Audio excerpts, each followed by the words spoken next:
Assalamualaikum warahmatullahi wabarakatuh. Bertemu lagi bersama Ibu Lili Suryani. Bagaimana kabarnya anak-anak? Ibu harap kalian selalu dalam keadaan sehat dan selalu dilindungi oleh Allah Subhanahu wa Ta'ala. Dan jangan lupa untuk selalu mematuhi protokol kesehatan dimanapun kalian berada, seperti dengan mencuci tangan, selalu menggunakan masker ketika keluar rumah, dan selalu jaga jarak dimanapun anak-anak ibu berada. Nah, baiklah. Sebelum memasuki materi baru, kita mengulas dulu materi sebelumnya, yaitu tentang sholat berjamaah. Sholat berjamaah itu adalah sholat yang dilakukan oleh 2 orang atau lebih. Dan sholat berjamaah itu terdiri dari imam dan makmum. Nah, setelah kita mengulas materi di minggu kemarin, sekarang kita akan memasuki materi baru. Nabi Muhammad Shallallahu Alaihi Wasallam lahir pada hari Senin tanggal 12 Rabiul Awal yang bertepatan dengan tanggal 20 April 571 Masehi. Pada tahun tersebut dinamakan tahun gajah karena pada saat kelahiran Nabi terjadilah penyerangan pasukan bergajah yang dipimpin oleh Raja Abraha yang berasal dari Yaman. Nabi Muhammad Shallallahu Alaihi Wasallam lahir dalam keadaan yatim. Beliau sudah ditinggali oleh ayahnya sebelum beliau sempat lahir ke dunia ini. Ayah Nabi Muhammad bernama Abdullah bin Abdul Muthalib yang wafat pada saat Nabi Muhammad SAW masih berusia 6 bulan di dalam kandungan ibunya yang bernama Siti Aminah.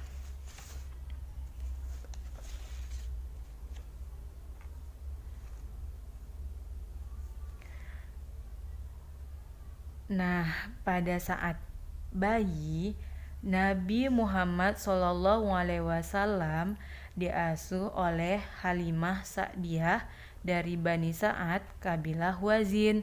Di perkampungan Bani Sa'ad inilah Nabi diasuh dan dibesarkan sampai dengan usia 5 tahun. Kenapa Nabi Muhammad diberikan kepada Halimah untuk diasuh? Kenapa tidak ibunya sendiri yang mengasuhnya? Karena pada saat itu merupakan adat dan tradisi bangsa Arab agar anak-anak dibesarkan dengan keluhuran etika dan bahasa serta adat yang masih terpelihara di kampung-kampung yang berada di Arab, agar bahasanya bagus ketika dibawa oleh orang tua aslinya. Saat Nabi Muhammad SAW memasuki usia 6 tahun, ibunya wafat saat melakukan perjalanan ke Madinah. Beliau wafat tepatnya di desa Abwa. Setelah ibunya wafat, Nabi Muhammad pun diasuh oleh kakeknya yang bernama Abdul Muthalib. Kakeknya adalah seorang pemuka Quraisy yang sangat disegani oleh banyak orang. Nabi Muhammad Shallallahu Alaihi Wasallam mendapatkan kasih sayang dan perhatian yang sangat besar dari sang kakek. Sayangnya hanya 2 tahun Nabi Muhammad diasuh oleh kakeknya. Abdul Muthalib meninggal saat Nabi Muhammad SAW berusia 8 tahun. Selanjutnya Nabi Muhammad SAW diasuh oleh pamannya Abu Thalib sampai menginjak usia remaja. Sejak diasuh oleh pamannya, Nabi Muhammad SAW berkembang sebagai seorang anak yang mulai menginjak masa remaja. Disitulah Nabi Muhammad SAW diperkenalkan oleh pamannya bagaimana cara menjalankan hidup. Nabi Muhammad mulai mencari pekerjaan sebagai buruh di usia yang baru 10 tahun agar dapat menghidupi dirinya sendiri.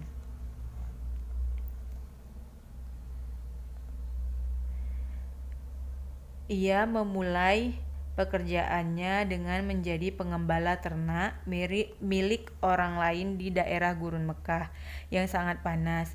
Ia makan dari tumbuhan liar yang terdapat di gurun-gurun Arab.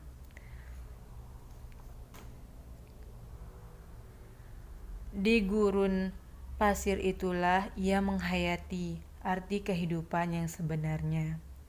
Kesulitan hidup, kesendirian, dan rasa tanggung jawab yang menjadikannya lebih matang daripada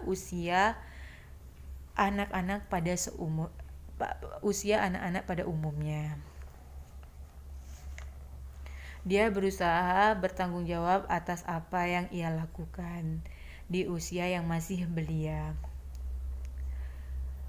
Sang paman pun melihat kecerdasan dan kematangan keponakannya.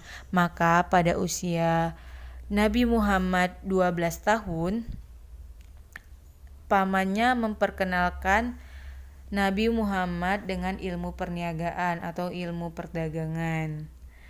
Nabi Muhammad SAW yang pada saat itu masih remaja turut serta dalam pengelolaan ekonomi pamannya.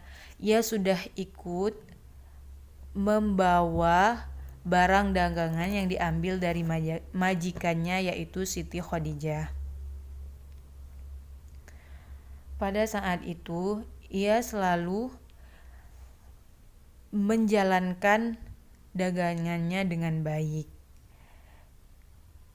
Hampir 3 tahun Nabi Muhammad SAW mengikuti pamannya untuk menjajakan barang dagangannya.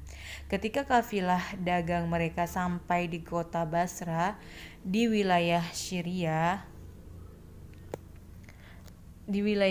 besar, seorang pendeta terkenal di masa itu yaitu Buhairah menghampiri Abu Thalib dan ia mengatakan,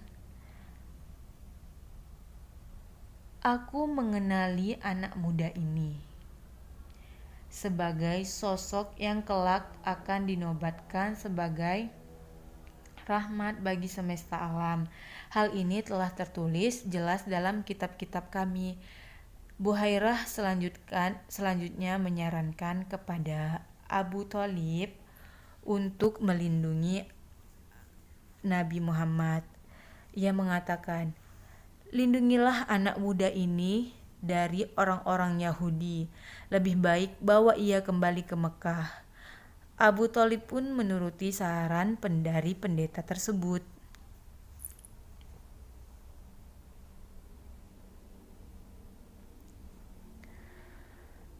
Pada usia 25 tahun, Nabi Muhammad SAW mulai berdagang sendiri. Tanpa bantuan pamannya, ia mencoba untuk mandiri.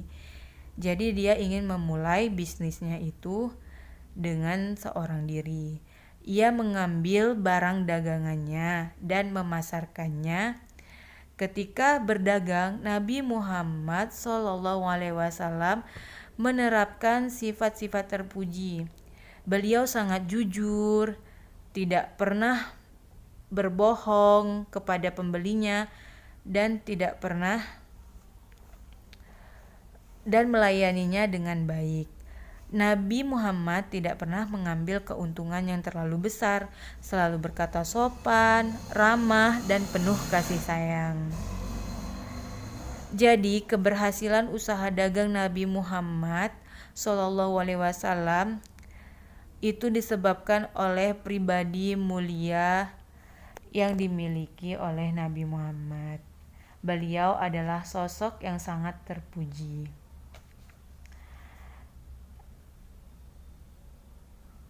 Sebab-sebabnya adalah sebagai berikut. Yang pertama, beliau sangatlah berpendirian teguh. Yang kedua, beliau memiliki semangat kerja yang sangat tinggi. Yang ketiga, beliau memiliki kejujuran yang luar biasa dan menjunjung tinggi amanah atau kepercayaan yang diberikan oleh orang lain, mampu menghadapi segala cobaan dan rintangan dalam perjalanan, menyamakan pelayanan terhadap para pembeli, dan memiliki sifat percaya diri serta menampilkan keramahan dan kesopanan dan kasih sayang kepada siapa saja yang menjadi pembelinya. Kejujuran, perilaku santun, kesopanan berbicara, kerja keras, dan kecerdasan Nabi Muhammad SAW merebut hati setiap orang yang ingin membeli dagangannya, termasuk Siti Khadijah.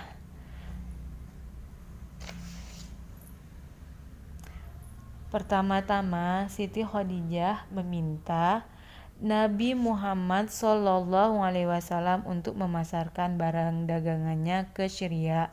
Hasilnya sangat luar biasa. Terjadilah perkembangan yang cukup besar pada barang dagang dan hasil penjualan Nabi Muhammad pada saat itu. Itulah yang membuat Siti Khadijah tertarik dan akhirnya Nabi Muhammad menikah dengan Siti Khadijah dan mereka dikaruniai 7 orang anak yang bernama Ibrahim, Qasim, Abdullah, Zainab, Ruqayyah, Ummi Kulsum, dan Fatimah. Itulah materi yang dapat Ibu sampaikan. Dari materi tersebut dapat kita simpulkan bahwa perilaku Nabi Muhammad itu sangatlah terpuji. Dia selalu menerapkan kejujuran dan selalu berlaku adil kepada siapapun orang yang membeli barang dagangannya. Kita patut mencontoh perilaku terpuji Nabi Muhammad ini. Nah, baiklah anak-anak Ibu, itulah yang dapat Ibu sampaikan. Sampai bertemu di materi selanjutnya. Jika ada pertanyaan, bisa ditanyakan dengan Ibu melalui WA atau chat personal ya. Terima kasih. Wassalamualaikum warahmatullahi wabarakatuh.